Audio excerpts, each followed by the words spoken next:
नमस्कार, capital TV Uttar Pradesh में आपके साथ में फरहा सिद्दीकी। उत्तर प्रदेश 2022 में विधानसभा चुनाव होने वाले हैं। राजनीतिक पार्टियों में हलचल तेज हो गई है। आगामी विधानसभा चुनाव को लेकर बसपा ने भी अपनी तैयारियां शुरू कर दी हैं। बसपा ने अयोध्या में ब्राह्मण महासम्मेलन कर अपने चुनावी प्रचार का आगाज भी कर दिया।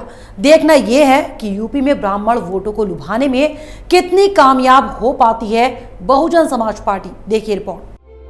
अगले साल होने वाले यूपी विधानसभा चुनाव को लेकर बसपा सुप्रीमो मायावती ने अपना पूरा फोकस ब्राह्मणों पर रखा है। अगर बसपा ब्राह्मण वोट का ध्रुवीकरण कर ले तो उसकी यूपी विधानसभा चुनाव में बाकी पार्टियों की अपेक्षा बढ़त बनाने में कामयाबी हो सकती है। उत्तर प्रदेश में ब्राह्मणों के वर्चस्व का अंदाजा आप इसी बात से लगा सकते हैं कि 2017 के विधानसभा चुनाव में कुल 56 सीटों पर ब्राह्मण उम्मीदवारों ने जीत दर्ज की थी। इनमें 44 विधायक बीजेपी के थे। वहीं अगर ब्राह्मण वोट प्रतिशत की बात करें तो यूपी में 13% ब्राह्मण वोटर हैं। जाहिर सी बात है, जिस समुदाय का यूपी की राजनीति में इतना असर होगा उसको हर राजनीतिक पार्टी अपनी तरफ लाने की कोशिश जरूर करेगी। उत्तर प्रदेश के विधानसभा चुनाव में अब महज कुछ ही महीने और बाकी हैं। राजनीतिक पार्टियां वोट बैंक साधने के लिए अपने अपने हिसाब से नए नए समीकरण तैयार कर रही हैं। वहीं यूपी में ब्राह्मण वोटों को साधने में करीब सभी पार्टियां लगी हुई हैं। सभी ब्राह्मणों को ये समझाने में लगी हुई हैं कि यूपी सरकार उनकी उपेक्षा कर रही है। समाजवादी पार्टी हो, कांग्रेस हो या आम आदमी पार्टी, सभी प्रदेश के ब्राह्मणों को पटाने में जुटी हुई है। पर अब इस रेस में बीएसपी भी आ गई है। बसपा, जिसे 2022 के उत्तर प्रदेश विधानसभा चुनाव में तीसरे या चौथे नंबर की पार्टी मान रहे थे, अब ये पार्टी अपने चुनावी अभियान का आगाज अयोध्या में भगवान राम का दर्शन करा के ब्राह्मण सम्मेलन शुरू करके बराबरी की टक्कर में आ गई है। दरअसल बसपा सुप्रीमो मायावती 2007 के मॉडल के आधार पर 2022 का उत्तर प्रदेश विधानसभा चुनाव लड़ना चाहती है। यानी अब 2007 की तरह फिर से वो दलित और ब्राह्मण समीकरण को एक साथ लाकर सूबे में सरकार बनाना चाहती हैं।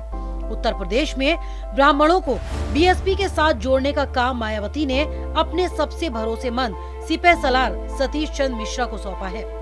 बीएसपी अपने इस समीकरण को साधने के लिए बहुत तत्परता दिखा रही है। उत्तर प्रदेश में भारतीय जनता पार्टी ने जब से मुख्यमंत्री योगी आदित्यनाथ को कुर्सी सौंपी है, ब्राह्मणों को लगता है कि उनकी उपेक्षा हो रही है।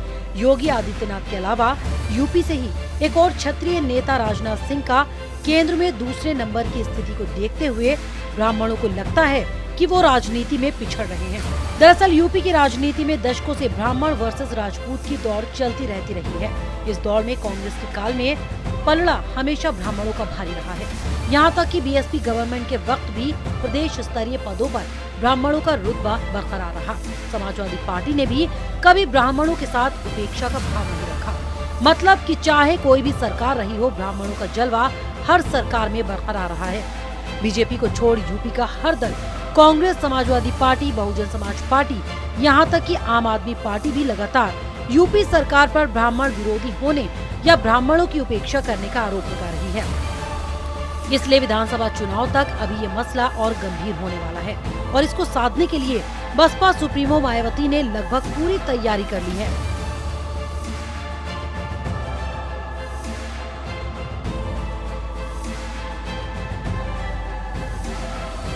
उत्तर प्रदेश के विधानसभा चुनाव में अब महज कुछ ही महीने और बाकी हैं। राजनीतिक पार्टियां वोट बैंक साधने के लिए अपने अपने हिसाब से नए नए समीकरण तैयार कर रही हैं। तो वहीं बसपा सुप्रीमो मायावती अपने चुनावी अभियान को केंद्र बना रही हैं ब्राह्मण वोट बैंक का, जिसकी कमान सतीश चंद्र मिश्र के पास सौंपी गई है। फिलहाल मेरे साथ इतना ही। नमस्कार। आपको हमारा वीडियो पसंद आया हो तो इसे लाइक करें, हमारे channel capital TV Uttar Pradesh को सब्सक्राइब करें और हाँ, बेल आइकन दबाना ना भूलें ताकि आप तक हमारे वीडियो की नोटिफिकेशन पहुंचती रहे। आप अपना सुझाव हमें कमेंट बॉक्स में दे सकते हैं। हमारे साथ जुड़ने के लिए शुक्रिया।